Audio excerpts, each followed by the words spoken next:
estamos começando a primeira edição do podcast O Mundo Começa nas Cidades. Esse podcast dá sequência à série homônima O Mundo Começa nas Cidades, que foi levada adiante pelo canal até agora durante a campanha. E naquele período nós conversamos com muitos candidatos.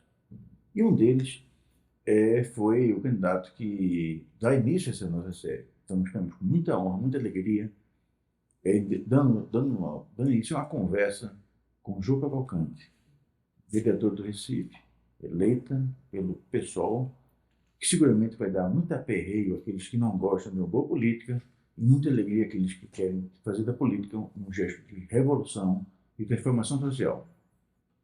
Vamos ouvir agora as boas-vindas dadas pelo nosso curador, o nosso mentor, Leonildo Cruz, aqui na Seda Tempos.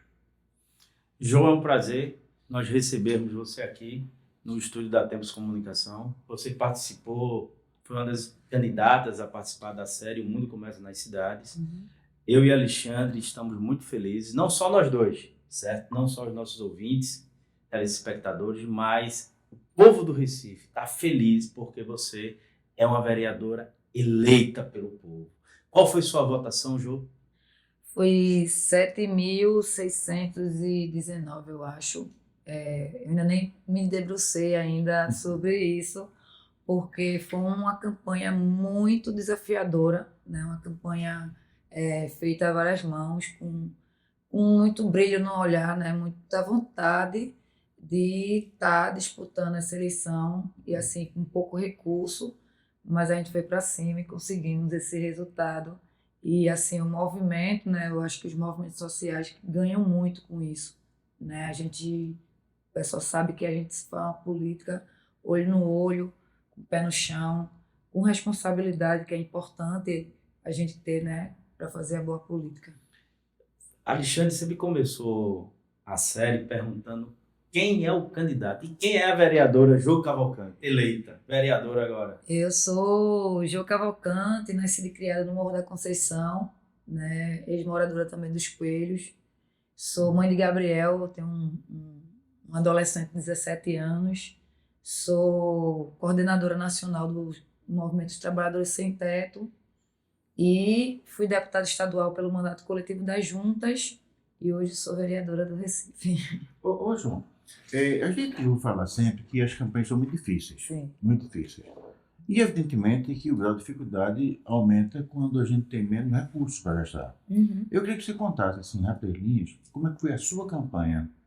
Eu sei que você enfrentou grupos poderosos, sei que você conseguiu fazer valer o seu pensamento.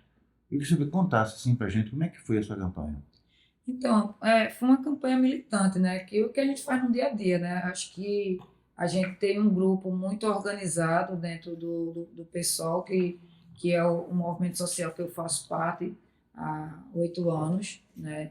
Que se empenhou em estar fazendo essa campanha e colocar a militância também para estar fazendo essa campanha, sabe? Então, assim, a gente recebeu nosso fundo, foi em torno de, eu acho que foi 170 mil. Muito pouco, né, Jô? Muito pouco. Muito pouco. Entre as campanhas que foram milionárias aí, né? Teve campanha que teve 600 mil, 700 mil. E a gente faz esse contraponto, né? Não é a primeira vez que eu vou para uma campanha com pouco recurso, né? As juntas foi isso. Em 2018, a gente só teve em torno de 56 mil, né? E a gente entrou na Assembleia Legislativa. Então, assim, a gente acha e a gente sabe que as pessoas começam a entender a maneira da política de uma forma diferente de se fazer, né? Não se ganha eleição com dinheiro, se ganha com responsabilidade e é o trabalho feito, né? Eu acho que é bem nesse contexto. Ô João, uma coisa que vem marcando a política brasileira nesses últimos anos é o uso da fake news.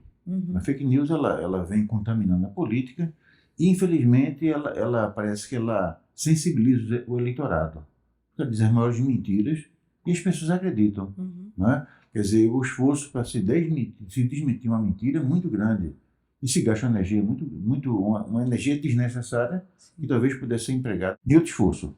Vê bem, quando a gente começa a observar a campanha no Recife, ela teve um ponto alto, do ponto de vista negativo, que foi a candidatura do senhor Gilson Machado. Gilson Machado, candidatura bolsonarista, Sim. que disse uma série de coisas. Disse, por exemplo, que caso eleito, ele iria trazer o seu Donald Trump para presidir a solenidade de... Como é que é lidar com esses bolsonaristas que a gente já sabe que eles estão mentindo, a gente sabe que eles estão ladrando, estão fazendo todo tipo de... O eleitor não percebe, não é? Infelizmente, a política virou esse grande circo, né? Não é à toa que, geralmente, os comitês eleitorais dessa população, dessa turma que faz o desserviço à população, é um circo, né? A gente viu onde, lá em Boa Viagem mesmo, onde é que eles faziam. Então, assim, o que a gente tem é a responsabilidade de desmentir, né? Infelizmente, esse trabalho contínuo, né? De estar trazendo uma informação real para a população entender que isso aí não condiz com a política que a gente quer fazer, né? Então, todo dia estar fazendo esse trabalho militante de desconstruir o que eles pregam, né? E assim, a gente vai ter que viver com isso ainda por muito tempo, né? Depois que essa turma saiu do bueiro para trabalhar é complicado, mas a gente... Ô, João, você teve 7.619 votos. Foi. Você ainda não fez um levantamento de como, no seu mapa eleitoral, nas RPAs, como você foi votada, ainda não? Então, a gente está esperando, né, pegar o mapa para a gente fazer essa avaliação. Mas companheiros que já têm, né, essa leitura, disse que a gente teve votos naquela área dali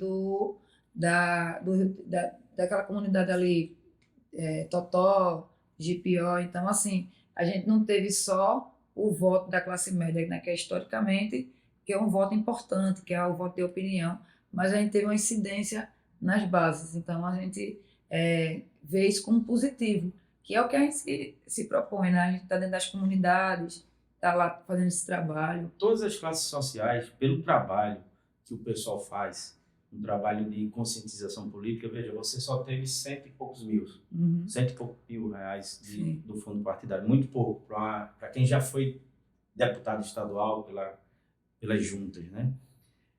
Você teve 7.619 votos. Fazendo uma análise crua dos seus votos, foram votos profundamente conscientes da pauta que você estava defendendo.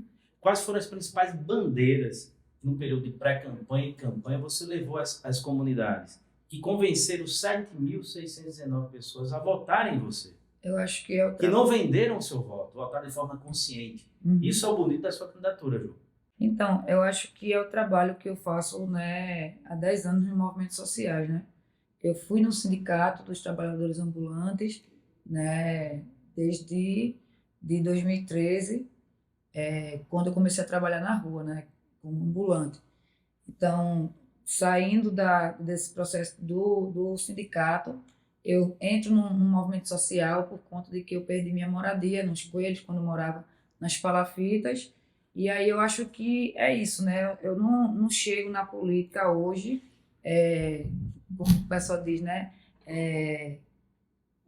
Chegou agora, sentou na janela. Não. Eu venho de uma militância real, que faz a luta real dentro da cidade, né? Então, esses votos foi justamente também dessa base que eu já tenho, né?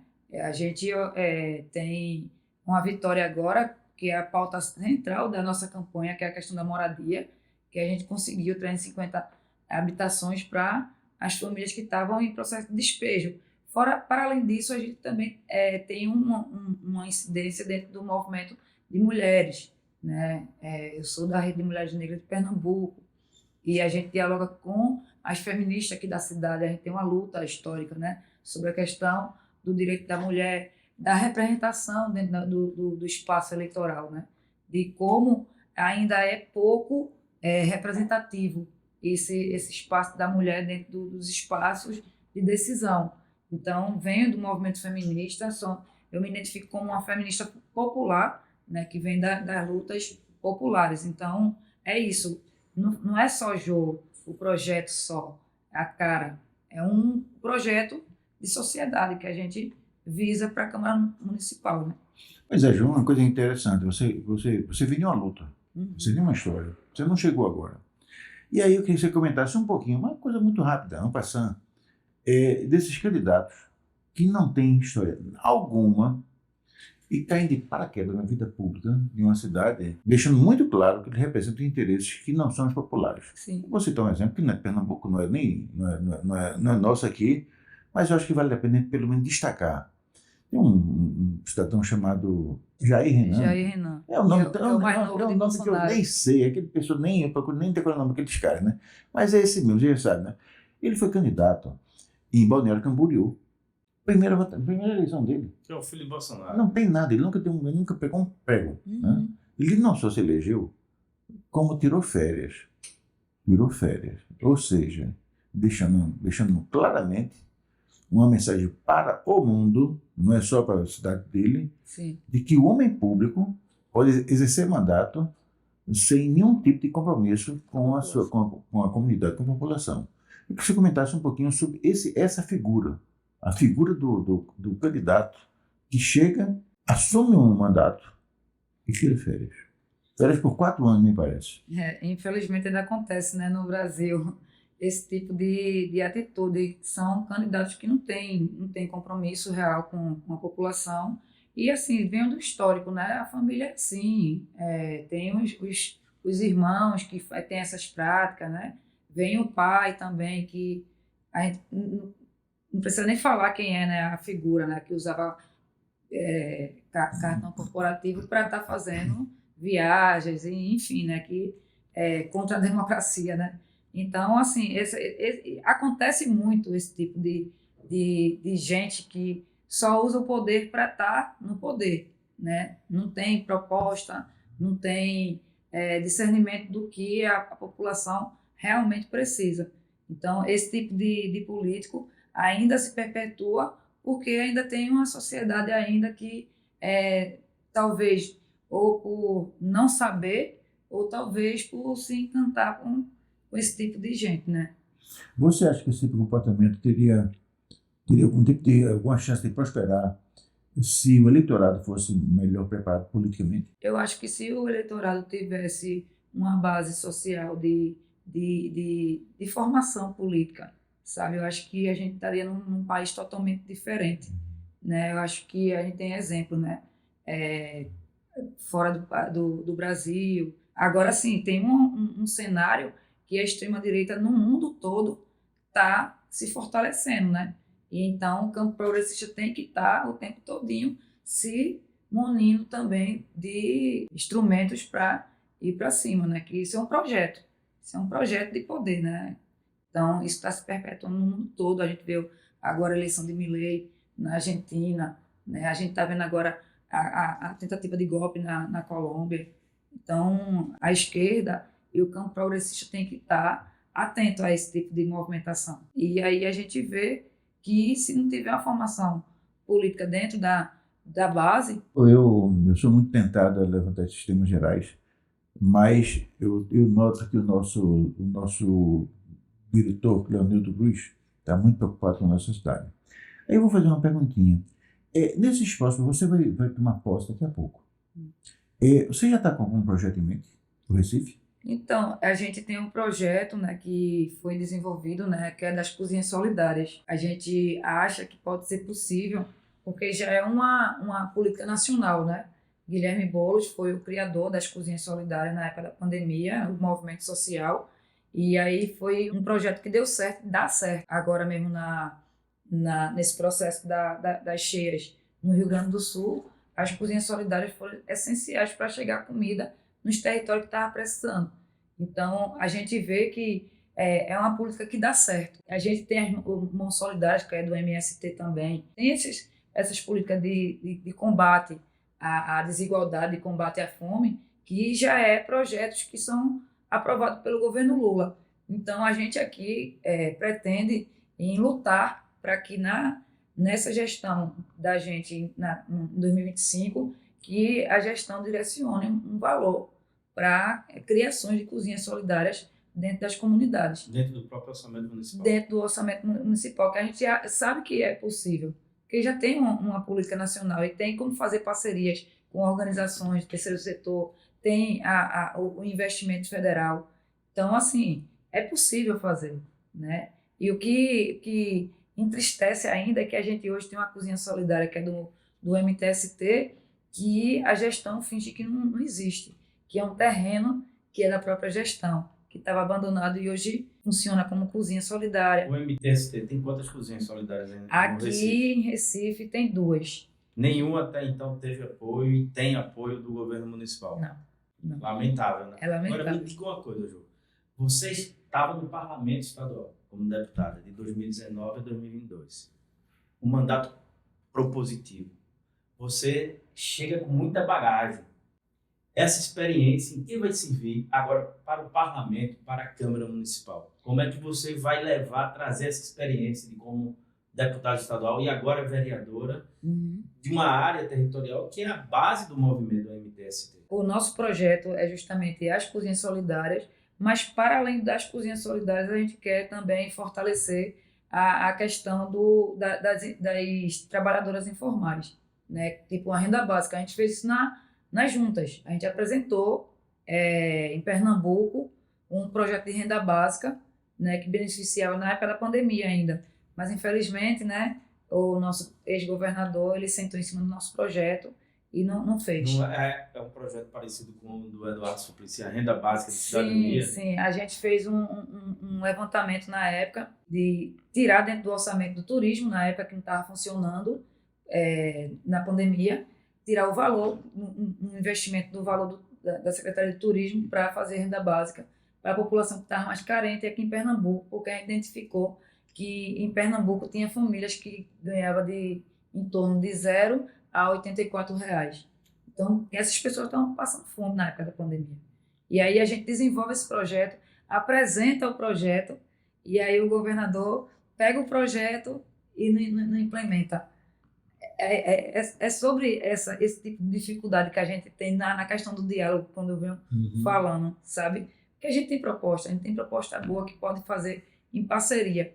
Agora, o que falta é a vontade política.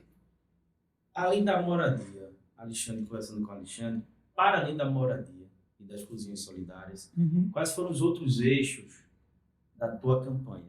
A questão da população negra, né, que é na questão da saúde da população negra, a gente tem identificado que os postos de saúde, hoje em dia, está tendo muita dificuldade da comunidade ter acesso a esses postos, que é falado tanto nas propagandas que atendem às comunidades, mas para você marcar um pré-natal, né, num posto de saúde, você demora muito. E como é que está a saúde dessa mulher? Né? Como é que está a saúde dessa mãe que tem seus filhos dentro de casa, sabe? Então, a gente também vai fiscalizar essa questão da saúde, a questão da educação mesmo, né? Essas creches que estão sendo utilizadas da forma que está sendo feita, né? Que foi denunciada, né? E foi uma denúncia que estava do campo da direita que fez a denúncia, mas a gente também chegou para nós esse processo, né, de como essas creches estavam sendo utilizadas para fins eleitoreiros. Então, a gente tem muito trabalho para a gente sair fazer dentro dessa cidade. Eu acho que falta que não vai faltar. Ô, Jô, me parece que existe uma tese antiga das esquerdas que fala que respeita o orçamento participativo. Né? Me parece que esse negócio prosperou durante algum tempo no Rio Grande do Sul. Quando a direita tomou conta do Rio Grande do Sul, aquilo ficou stand-by, mas há um sentimento de que o orçamento participativo seria uma forma de democratizar o poder em toda parte do Brasil e do mundo. O que tu acha aqui? Será que alguma coisa nesse sentido teria alguma chance de prosperar no Recife? Eu acho porque a gente já teve esse modelo aqui, né, em Recife, na época de João Paulo, que para mim foi o melhor prefeito que a gente teve aqui em Recife, porque as pessoas dialogavam sobre o orçamento, as pessoas estavam inseridas, né? As pessoas tinham... Poxa, a gente viveu... Ô, João, mas desculpa perguntar, mas João foi eleito com 78% dos votos. Eu sei. João Paulo foi um bom prefeito, inclusive, e implementou o orçamento participativo. Será que o tempo histórico de João foi um? João Sim, Paulo, João e Paulo. o tempo do João Campos é É outro. E o tempo do João Campos é um tempo muito mais da consulta, da tecnologia. Eu acredito que o João tem feito um orçamento participativo de saber quais são as demandas da comunidade. Veja só, João, enquanto engenheiro, fez uma obra de não só de cal e cimento, mas eu estou falando dos números, 78% dos votos. Uhum. Ele foi eleito de forma consagrada. Então, como engenheiro, Alexandre é engenheiro, foram obras de concreto, obras nos morros. Isso é um fato. Então, eu creio que esse modelo de participação popular, que começou no Rio Grande do Sul, que teve bastante êxito, e João trouxe para cá, ficou no aspecto histórico do passado. Eu acho que esse orçamento participativo, que espero que aconteça, tem que ser implementado numa outra perspectiva. Mas sabe o que acontece? É que o orçamento participativo que se fala, ele dá participação à população, que as pessoas possam opinar.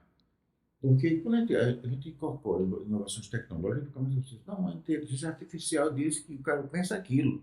Mas é mesmo.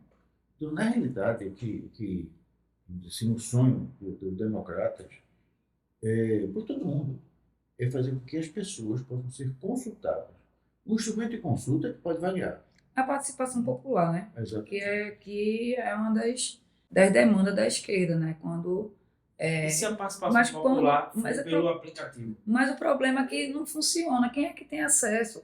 Todo mundo tem um celular para participar? Todo mundo tem acesso à tecnologia? Porque a gente ainda vive numa cidade que é a segunda desigual, entende? Então, assim... Desigual também na tecnologia, no acesso à internet, Ju? Eu acho porque, assim, você vai para uma comunidade que não tem acesso a esgoto, aquela família vai ter um acesso a um celular, é muito desconexo você dizer que está fazendo, mostrar coisas que acontecem usando a máquina pública para fazer propaganda, e quando a gente sabe que aconteceu em 2022 e que pode acontecer agora, né? Com as mudanças climáticas que estão acontecendo, bota a culpa na chuva, mas a culpa é das gestões que não se programam. Ele tá agora se preocupando daqui a alguns meses, quando começar a chover, quando começar as barreiras a cair, né? A Jô que o João Campos terá e a cidade do Recife terá, será uma Jô combativa? Vai ser combativa, porque se eu ver coisas erradas, eu vou bater. Agora com proposta. Se quiser dialogar, a gente dialoga. É isso o que a gente sente a falta é do diálogo, de sentar e escutar a população. Porque não adianta você fechar a cidade do jeito que eles fecham, fazendo troca com o empresário. Agora, ô João, uma coisa que o Cleandro falou, e eu acho que a gente pode talvez se amparar na engenharia. Sim. A engenharia, engenharia é tudo que modifica o universo. Sim. Então, a engenharia ela pode dar um grande impulso à democracia. Uhum. Ela tem instrumentos de aumentar a participação popular nas consultas, por exemplo. Uhum. E se a nível nacional não ocorre isso, talvez pela voz, pela caneta de João Cavalcante, a gente possa introduzir no Recife pelo menos um projeto do uso dos instrumentos de engenharia, de estudo popular, através de engenharia de computação, para consultar o que as pessoas querem. Uhum. Porque a voz do prefeito é uma coisa importante, Sim. até porque ele tem a caneta. Sim. Mas será que isso coincide com a voz do povo? Né? Então, será que é isso? E as consultas populares, isso ampliam, isso realizam a democracia popular. Uhum. Porque a democracia representativa tem pouco de popular. Né? A gente vê isso, por exemplo, eu não sei, o pessoal tem uma vereadora, né? Mas o pessoal tem muita gente boa.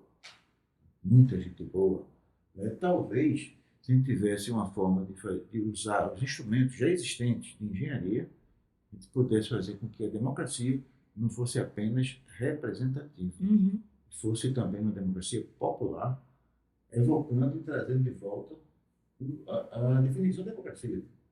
Governo do povo para o povo. Pô, juro que a Alexandre falou aqui, uma candidata eleita com história de luta, camelô, moradora dos Coelhos, sabe o que é falta de saneamento, falta de creche, sabe o que é uma mulher que tem dupla jornada, tem filhos. Me diga uma coisa, em vez do Porto Digital, altamente conectado, uma coisa que surgindo aqui agora poderia ser uma pauta importante. Por que não? Periferias conectadas, morros conectados. Justamente para permitir que no tempo histórico atual, a pessoa que está na comunidade, quase todo mundo tem um computador, tem um celular, mas não tem conexão com a internet. Sim.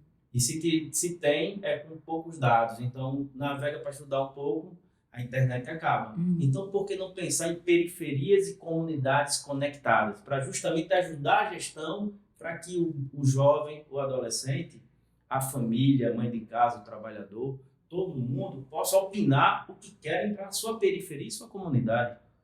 Seria interessante, mas o problema é que a gente já tem uma internet aqui, que é a Municipal Conecta Recife, que nem pega, né? Então, assim, então não serve. Não está servindo. Seria interessante, eu concordo, que toda a periferia tivesse um meio de acesso à internet, até porque a internet é luxo. A internet, para quem mora na comunidade, é luxo. Né? Não é à toa que hoje, dentro os GatoNet estão por aí, né? Dentro das comunidades. Então, assim, democratizar... E é muito presente. Democratizar, e cobra. Democratizar a internet seria ótimo. Mas a gente já tem um Conecta Recife que nem funciona. Mas esse Conecta Recife é só para locais como Avenida Boa Viagem, Recife Antigo, ou é um Conecta Recife para os morros, para as periferias? Deveria ser, para os morros e assim, né? Deveria ser para a cidade toda, entende? Se você ligar agora o Conecta Recife aqui, a gente pega o Conecta Recife. Então não é um assim, Conecta Recife, é um Desconecta Recife. A gente ainda vê isso. E para além disso, a gente sabe que tem as obras que estão sendo feitas na cidade, é importante, né, para a cidade, agora também respeitando as pessoas que estão na cidade. Né? A gente teve agora a situação mesmo daquela ponte do Monteiro, onde 300 famílias foram retiradas. Que prefeitura é essa que tira as pessoas de suas casas, entendeu? É por isso que eu toco a questão da moradia, porque é muito presente. A gente tem um déficit de mais de 70 mil famílias aqui em Recife. Com relação à moradia, tem um tema que muito me interessa, que é o edifício Holiday. Esse Holiday, ele, passando ao largo, aparentemente da vontade do prefeito, ele fez uma viagem, o vice-prefeito a vice-prefeita não podia subir, o presidente da Câmara não podia subir e assumiu o presidente do Tribunal de Justiça. E, num toque de mágica, já está em leilão. Ele manda por leilão, que tinha sido decretado originalmente por um juiz, que tinha sido punido, já estava em via com o pé fora da magistratura. Sim. Então, existe, quer dizer, uma decisão equivocada por alguém que sido punido, foi resgatada por alguém que não teve um voto para ser prefeito, o presidente do Tribunal de Justiça. A comunidade pernambucana, recifense, tirando o pessoal do segmento imobiliário, contra qualquer coisa que mexa com o Holiday. Será que uma voz combativa como a sua não pode dar um freio de arrumação nesse processo? Porque me parece que o prefeito não vai poder viajar toda vez. Ele vai ter que, descer do muro e dizer que é lá ele está. E talvez seja essa voz que falte para forçar o prefeito a dizer o que quer e o que pensa. A gente acompanhou o processo do Holiday desde a legislatura da Junta, desde 2019, né?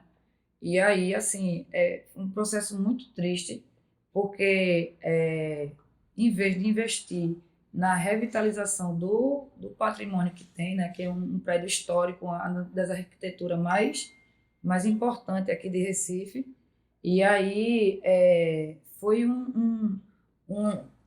uma maneira de expulsar as pessoas, sabe, de suas casas, muito dura, porque entrou o interesse do secretário da prefeitura na época, entrou o interesse dos empresários que já estavam de olho ali naquela área dali do Holiday, e as pessoas que foram retiradas de suas casas não tiveram nem um auxílio, sabe? E até hoje estão sem a moradia. E o Holiday está lá Eles agora. estão aonde? Então, né? Alguns foram para casa de parentes, outros foram para casa de amigos, e, enfim, não teve. Houve uma diáspora que ninguém sabe, não teve controle. Não teve Cada um controle, cada um foi para o seu lado. E aí o que dificultou foi a incidência de algumas figuras políticas dentro do processo que enganou muita gente lá naquele entorno todo, porque estava todo mundo desesperado, porque o prédio ia cair, o prédio está lá até hoje, abandonado. E não é somente isso. Existe um parecer do CREA, pelo Conselho Regional de Engenharia e Arquitetura, e a Engenharia e Economia. Existe um parecer da ABENC, Associação Brasileira de Engenheiros Civis. Existe um parecer da própria Poli, da Universidade de Pernambuco, que não só dão suporte às coisas que foram feitas, mas tem um projeto que revitaliza.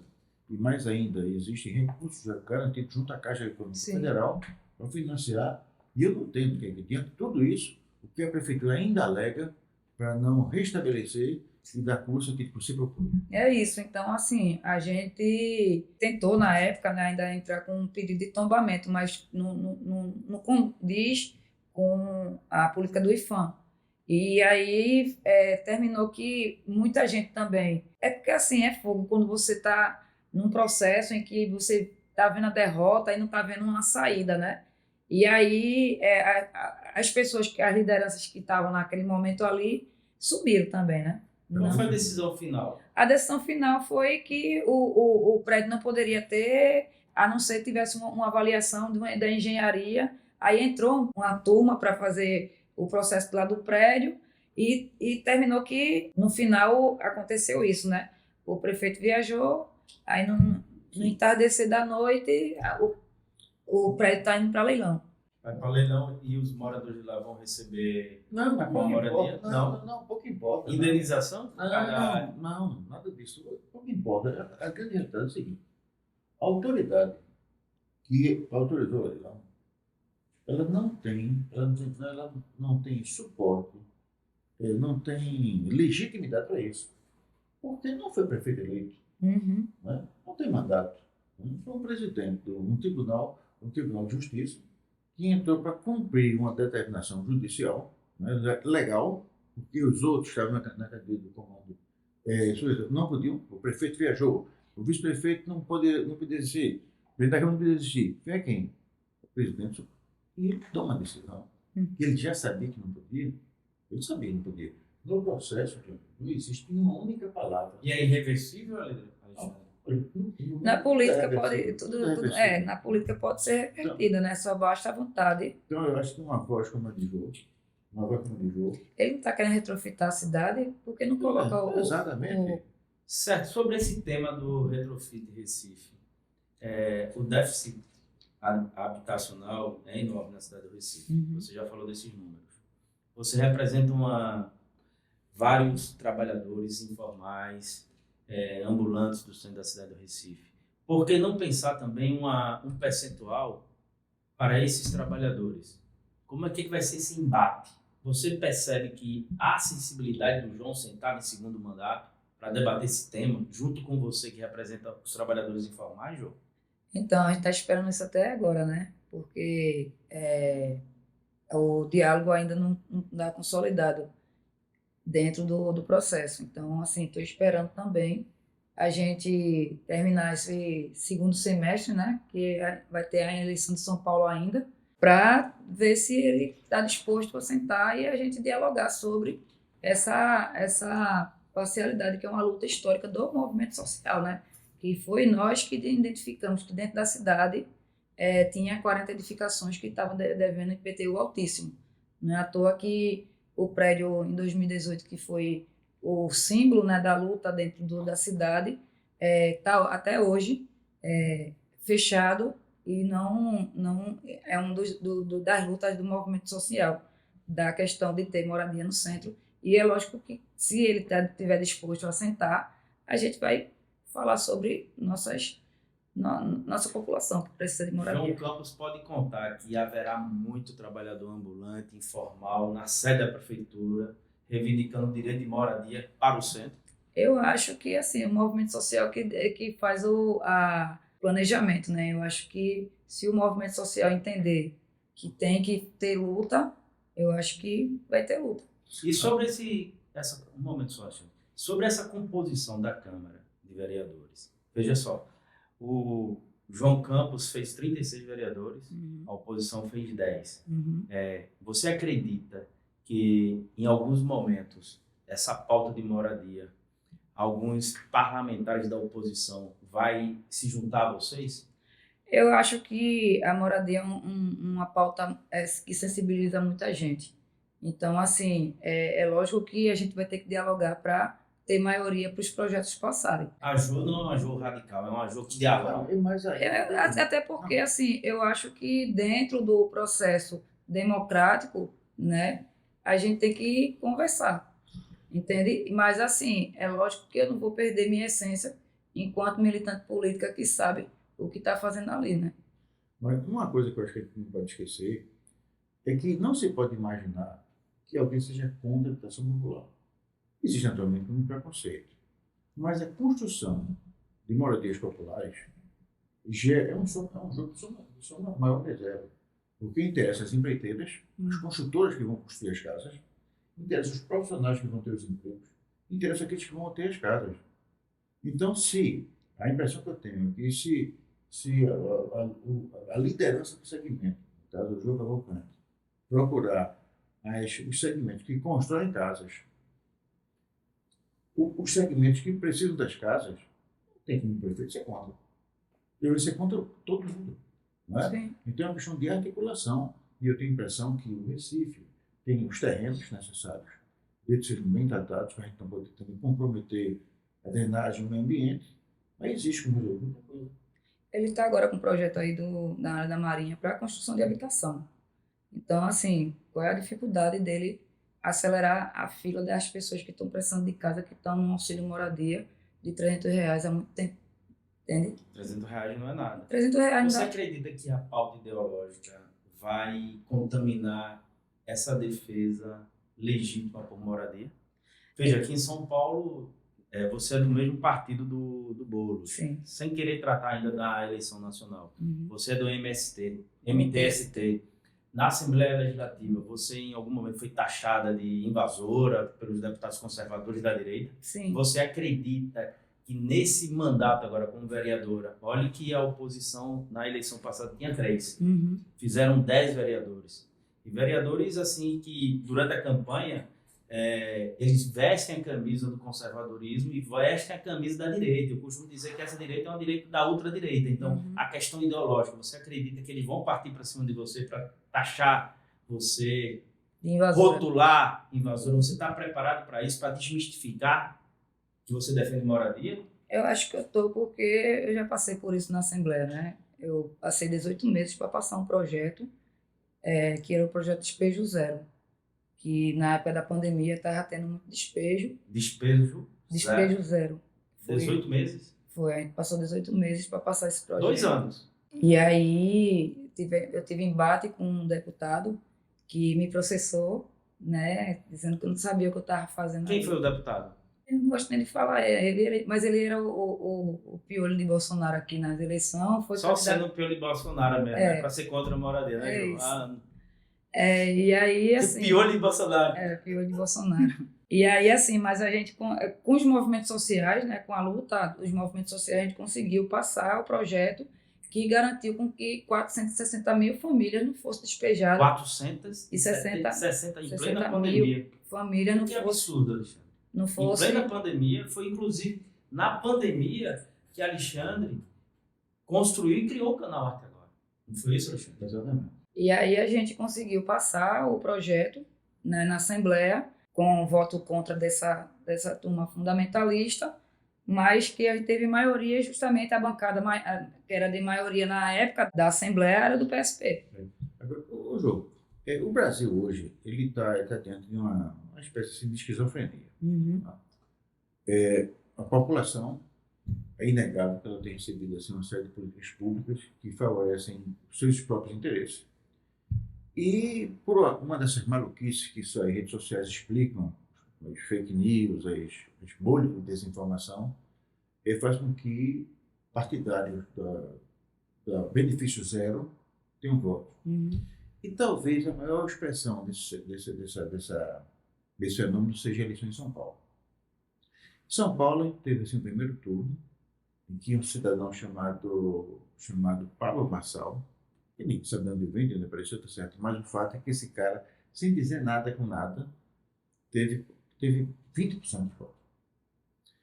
Na liderança, apareceu um tal de Nunes, prefeito de São Paulo, uma cidade de tais escuras, Uhum. por culpa, talvez não do Nunes, mas por tudo que ele representa. Sim. Né? Tudo aquilo que ele representa está lá. Então, e depois o Guilherme Boulos, que vamos dizer assim, está no lado bom da força. Né? É justamente quem propõe habitação, quem propõe emprego, quem propõe alimentação, quem propõe políticas públicas que solucionam problemas da sociedade. O que tu acha daquilo? Então, Marçal, muita gente conheceu Marçal agora nas eleições, mas como eu sou a pessoa dos memes que fico olhando as coisas na internet, né? Eu gosto muito de olhar. Eu já tinha visto que Marçal, quem era Marçal, né? Marçal, um coach que é, ele ganha dinheiro esculhambando a própria plateia. Então, isso aí a gente já esperava o que vinha, né?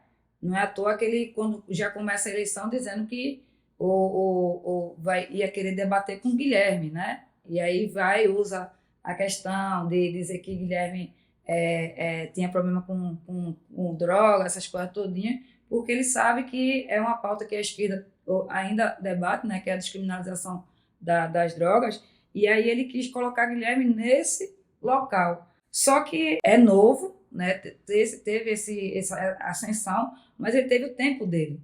Então, quando ele começa a desidratar, surge Nunes querendo ser o protagonismo da história, né? Hoje a gente tem uma conjuntura em que está Guilherme e Nunes, que eu acho que agora, com esse segundo turno, a população, essa população que votou em Marçal no primeiro turno, vai começar a repensar São Paulo, porque São Paulo é uma cidade muito estratégica, né, para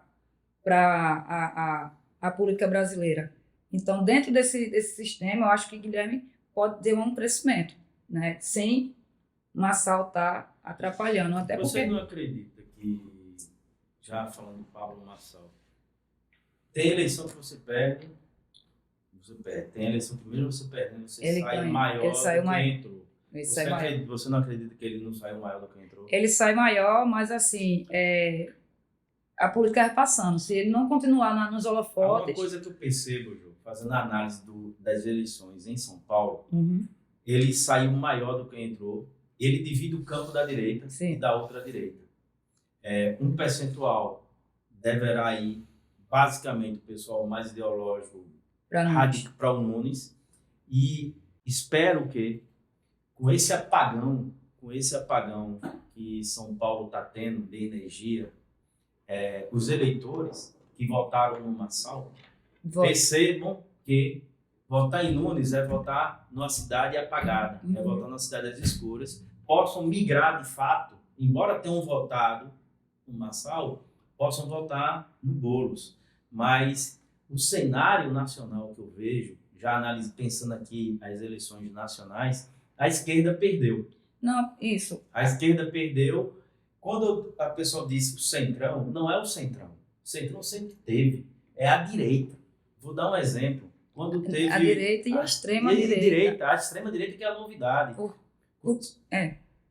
Quando teve a Assembleia Nacional Constituinte, os parlamentares, na época, PSDB, PMDB... Não, o PSDB surgiu em 87, finalzinho de 87, 88, criou o PSDB. Mas o PMDB, que era um partido histórico e tal, eles... Mário Covas, a figura do Mário Covas foi o grande arquiteto de uma carta progressista. Uhum. Quando eles perceberam que o relatório da Comissão de Sistematização estava sendo progressista, ia votar, fizeram uma virada regimental. Então a direita se reorganizou. Então há uma crítica, não, o PT perdeu, a esquerda perdeu, como se não tivesse até então, fosse o centro. Não, o centro, a direita sempre foi direita, sempre existiu. Eles estão se reorganizando, aí para não dizer que o PT perdeu, não, o centro não, é a direita, e a novidade é a extrema-direita, que a direita flerta profundamente com essa extrema-direita. Uhum. Agora, esse cenário você vai vivenciar aqui na Câmara de Recife. Vai ser, você tem 4 vereadores eleitos jovens, todos profundamente ligados com a pauta da direita, ultradireita. Uhum. O vereador do Gilson Machado foi para os Estados Unidos se encontrar com o Trump. Aí você vê um candidato... Ele veio o quê, rapaz? Foi se encontrar com o Trump. Quem disse? Trump disse isso? Não, tirou foto, foi. Aí foi. Aí o que é que você... Essa foto é montagem, não? Esse rapaz foi para canto nenhum. Pode ter passeado para se encontrar com o Jair Renan. Né? Mas foi passear. Ele não tem intimidade com o Trump, não tem nada. Isso é fake news e espalha. Tem que Alexandre de Santos, como eu dizer, isso é uma montagem. Mas mesmo sendo montagem ou não, esse momento na Câmara Municipal vai ser de muito embate. Você tem experiência, o PT elegeu, tem Liana, tem Karen que é novata, Uhum. E então, no campo mais popular, mais à esquerda, nós só temos 3 vereadores. Sim. Você, Liana e Karen. Tem Cida, né? Mas Cida também, sim. 4 vereadoras mulheres. Uhum. Então já tem um debate aí da misoginia contra a mulher, que mulher não entende política, e todos que foram eleitos, aí os bolsonaristas são todos homens. Como será esse embate? Rapaz, chama esses dias para vir debater aqui. Na minha frente aqui. A gente tem que ir para esse enfrentamento, entendeu? Eu acho que o pessoal já tem esse papel nacionalmente, né? A gente tem figuras como a Érica que faz esse trabalho, a gente tem Talíria, tem Sâmia. Então, assim... Ainda que não seja questão nacional, uma das coisas que movimentam esse cenário é justamente a tentativa de Arthur Lira de caçar o deputado Glauber. Uhum. Você comentasse um pouquinho sobre isso. Então, né, Glauber é um dos nossos parlamentares que ele não se furta de ir para o enfrentamento, né? Então, já tem uma perseguição a ele histórica dentro do processo da casa, né? E aí, quando ele faz esse enfrentamento contra o Lira fica incomodado porque ele se acha, né, o grande articulador desse processo. E aí vem essa comissão de ética, mas eu acho que isso é perseguição política. Então, a gente tem esse papel de solidariedade ao companheiro e o corpo jurídico do partido, do PSOL, já está acompanhando esse processo, né? Eu acho que... Mas você acha que isso é uma questão jurídica ou política? É jurídica e política, né? Dentro do processo do regimento legislativo, né? Do ponto de vista assim, jurídico, o Arthur Lira está sendo muito bem, ele está cumprindo os passos, né? Aí vai da comissão de ética, aprova, né? Quer dizer, ele é uma pessoa assim, extremamente experiente, ele sabe exatamente o que fazer.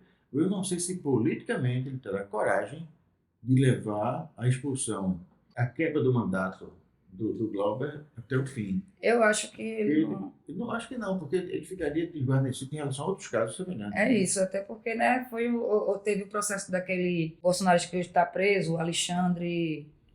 Daniel Silveira. Daniel Silveira, Alexandre Daniel Silveira, que demorou e foi bem enrolado, né, para prender ele, né? Então, se tiver esse processo, tem que ver esses que estão também, né, na comissão de ética, tipo Larissa Tessio.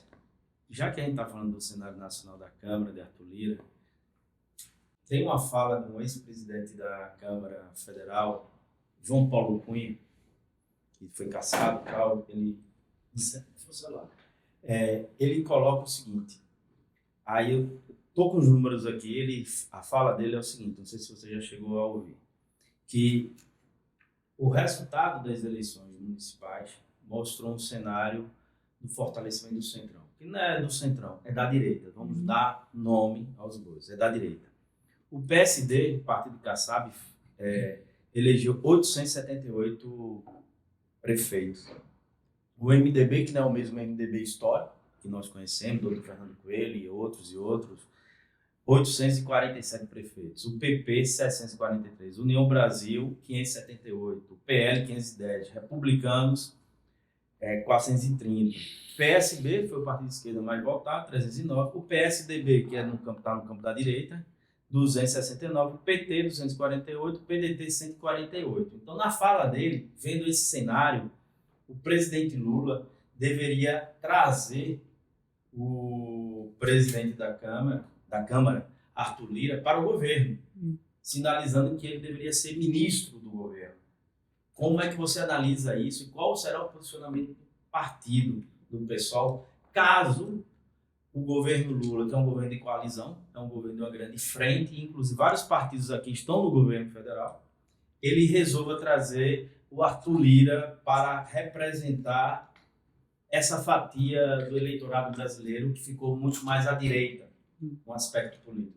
Esse debate tem que passar pelas direções partidárias, né? Então, isso aí tem que ser um grande debate feito, assim como o pessoal vem fazendo durante esse processo das leituras de conjuntura, né? Então, isso aí tem que ser debatido dentro do partido e a posição do partido que for tirada, a gente vai seguir, fazer uma leitura crítica ao processo. Aí o que eu vejo também é que já se fala como o PT, os partidos de esquerda, fizeram uma grande frente democrática para ganhar de Bolsonaro, já se fala de fazer uma grande frente no campo da direita e da outra direita para ganhar as eleições do Lula, que Lula é o nome mais forte à reeleição. E esses partidos que compõem essa frente são partidos todos que tiveram a maior votação, deram a maior votação aos prefeitos. Então, é possível o presidente Lula ser reeleito, mesmo que muitos partidos desses, que estão no campo da aliança do governo Lula, saia e vá apoiar o candidato da direita? A gente só vai conseguir ter essa leitura quando chega mais próximo de 26, né? Por conta de que hoje o governo Lula ainda, por mais que a direita esteja em maioria, eu acho que Lula ainda está conseguindo fazer a política gerir, né? Preocupa muito o crescimento da direita, mas é isso, né? A gente vem conversando sobre a reorganização da esquerda, não é de hoje, é há muito tempo. Então, se a esquerda quiser ter espaço, ela vai ter que fazer o processo de se reorganizar. Estamos indo para o último bloco. Temos mais 7 minutos. Nossa. Passou 1 hora, passou rápido. Contigo, acho. Não, mas não é pessoal, porque realmente conversar com o Jô Cavalcante é um exercício de muita fluidez, porque ela consegue impregnar respostas com coisas muito consistentes. Ô, Jô, nós temos aí um processo concreto. Né? Nós temos uma correlação de forças na Câmara, que não é das mais favoráveis, e você já disse que não vai transigir em coisas que você não... Até porque a sua história aponta num sentido muito claro. E existem 2 projetos remanescentes na Câmara. Você já pensou se existe algum que você vai apoiar e trabalhar pela aprovação deles? Eu ainda não me debrucei na questão dos projetos que estão, mas assim, eu ainda vou ter reuniões com a nossa bancada, né, que é os vereadores que estavam seguindo as pautas, para dialogar com os projetos que estão lá, né, que é do nosso interesse para colocar, né, mas a gente já está nesse processo de diálogo, né, com os mandatos que estão agora saindo, né, o tipo de Ivan, de Elaine, para ter o entendimento de como funciona também o processo da casa, porque é diferente, né? A Assembleia, a gente teve que ir conversar com todo mundo para entender como era a dinâmica, né? A gente chegou na Assembleia, a gente não sabia muita coisa, né? A gente sabe que a estrutura da Assembleia dá mais suporte do que a estrutura da Câmara Municipal ao vereador. Da Alep, como deputada, a estrutura é bem melhor do que... porque lá tem E inclusive até financeiramente também, para montar o gabinete. Não só na questão financeira, mas eu falo assim, no suporte. Porque lá na Assembleia, os projetos, tem um setor lá que são os funcionários que desenvolvem, que ajuda, né, O corpo técnico. o corpo técnico da Alep tem essa ajuda dentro da Câmara Municipal, a gente que vai ter que se debruçar nos projetos, vai ter que fazer os projetos, né? Então, assim, a gente sabe que a estrutura é menor, Menor, né, sobre isso. Ô, João, uma outra coisa que tem uma preocupação muito grande é com relação à metropolização, né? Recife é uma cidade pequena. Recife, quando os territórios, é uma cidade pequena. E ela está ali junto com outras, com Olinda, com Jaboatão, enfim, com Cabo, tá ali, com Paulista, tá tudo. Já existe uma contexto de preocupação em reunir os parlamentares municipais alinhados com pensamentos progressistas para discutir projetos comuns? Eu acho que é importante lá agora nesse segundo turno, né, a gente está indo para Olinda para fazer a campanha de Vinícius, né? Que a gente acha que é importante, é um campo. Olinda já está entregue há muito tempo, né, na mão de Lupécio, e assim, a gente não vê o desenvolvimento de Olinda, né, o sítio histórico acabado, enfim. Então, esse segundo turno, a gente pensa assim, em dialogar, né, e apoiar a campanha dele, e também dialogar com os vereadores que é do campo, né? Assim, Perfeito. tem que ver Jaboatão, ainda não me debrucei sobre Jaboatão, mas Olinda, pelo menos, a gente já tem a estratégia de apoiar essa candidatura de Vinícius. Ô, Jô, o mundo começa nas cidades. Você é a única vereadora negra eleita para essa legislatura? Né? Isso aí é uma coisa que, para mim, enquanto mulher negra, é um absurdo a gente ser a maioria da população, né? E ainda é subrepresentada dentro dos espaços de decisão, né? A gente teve pessoal esse ano, nas candidaturas nossas, foi a bancada que mais teve mulheres negras, entendeu? E aí quando você vê esses números em votação, a gente vê que ainda está regredindo, né? A gente teve um avanço da quantidade de mulher que entra esse ano na Câmara, mas eu sou a única mulher negra dentro dessas parlamentares. E aí... E tem a sua história de luta Sim. no movimento popular por moradia, né? Sim. Então, uma mulher negra que vai representar muitas mulheres negras, você será a voz das mulheres negras na Câmara Municipal. Uhum. Isso lhe deixa muito feliz e orgulhosa? Eu acho que é desafiante. É desafiante porque a cobrança, parece que a cobrança é maior para a mulher negra. Não é a mesma coisa de você ser uma mulher branca dentro do espaço de decisão e se você ser uma mulher negra. Isso define muito, né, a questão de raça, classe, de onde você vem. Então, parece até que esse espaço não é feito para você. Você tem que ficar lá na sua comunidade. Você não pode estar aqui falando política, não. E isso tem que mudar, né? A gente vive um Brasil que foi o último a acabar com a escravidão, né? Foi o primeiro a punir a população negra, né, com um código civil. E, assim, hoje a gente não tem a igualdade que deveria ter, né? A gente é que passa por processo de higienização nas cidades, a gente quer ir empurrado para as periferias, e sempre foi assim, é histórico, né? Então, assim, é uma reparação que o Brasil nunca fez, né? A nós, população negra. Então, estar dentro da Câmara Municipal é um desafio de estar representando essas mulheres, mas também é um dizer, um se ligue para essa democracia que ainda é subrepresentada a população negra. Acabamos de conversar com Jô Cavalcante, foi candidata, hoje uma vereadora eleita, e vai dar muito trabalho a quem não quer trabalhar e muita alegria a quem quer bom trabalho. Jô, suas despedidas.